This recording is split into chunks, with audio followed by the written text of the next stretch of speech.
मेरे परिवार में मेरे माता पिता के अलावा मेरा छोटा भाई रोहित था।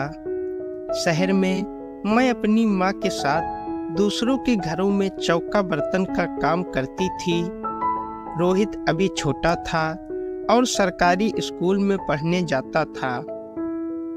पिताजी कपड़े की एक फैक्ट्री में मजदूरी करते थे।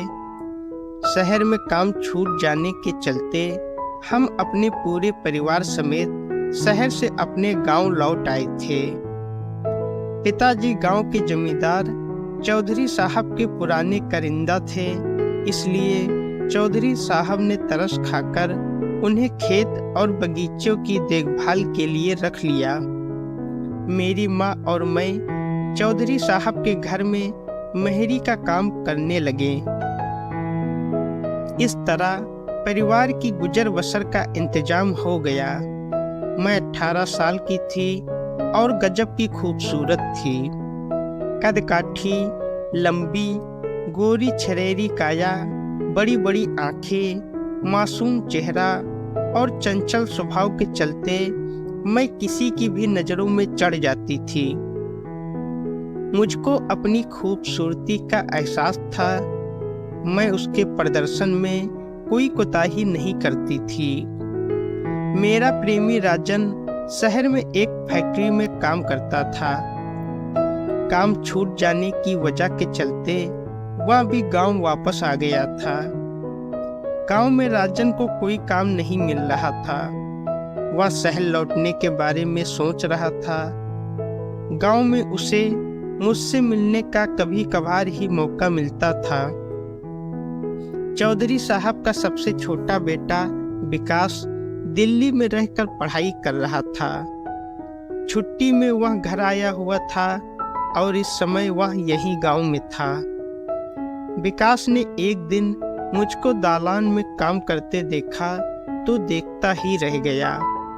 मेरी बिखरी हुई लटें, कसा बदन देखकर विकास बेचैन हो उठा। वह मुझसे दोस्ती बढ़ाने की जुगत बैठाने लगा। मौका देखकर विकास ने मुझसे अपने मन की बात रखी। सीमा, मैं तुम्हें बहुत पसंद करता हूँ और तुमसे शादी करना चाहता हूँ। छोटे मालिक, आप बड़े लोग हैं और आप मुझ जैसी गरीब लड़की से शादी करेंगे? मैंने अंगड़ाई लेते हुए पूछा। सीमा, जमाना बदल गया है, अब कोई बड़ा छोटा नहीं है, विकास ने कहा। मैं विकास के झांसे में आ तो गई, पर फिर भी मुझे यकीन नहीं हो रहा था कि मैं इस परिवार की बहू भी बन सकती हूँ। मैंने यह बात राजन को बताई। राजन ने समझाते हुए कहा, विकास बाबू शादी का झांसा देकर तेरी जवानी को भोगना चाहते हैं। वे पढ़े लिखे अमीर लोग हैं, किसी गरीब पांचवी पढ़ी लड़की से कभी शादी नहीं करेंगे। राजन के समझाने पर मैं समझ गई।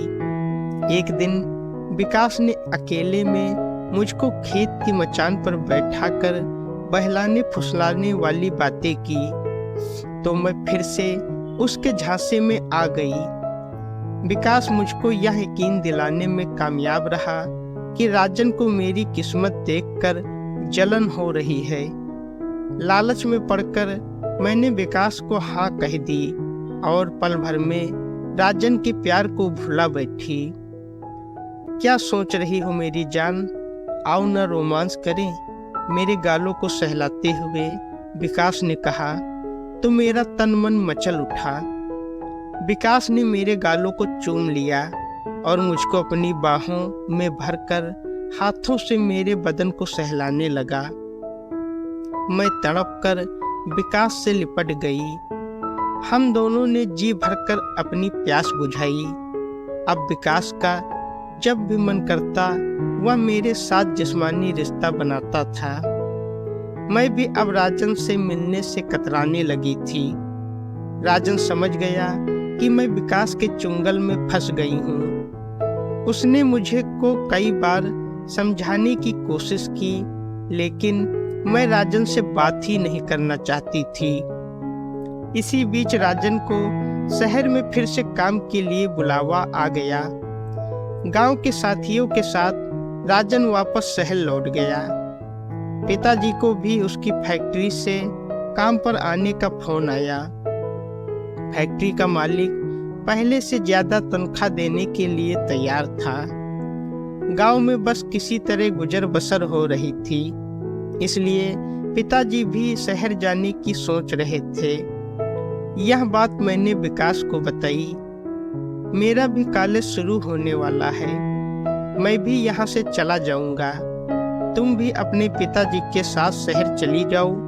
समय आने पर मैं शादी के लिए घर में बात करूंगा। ध्यान रहे कि समय से पहले किसी को इसकी भनक न लगे, विकास ने मुझको चूमते हुए समझाया। मैं अपने पिताजी के साथ शहर चली आई। विकास दिल्ली चला गया।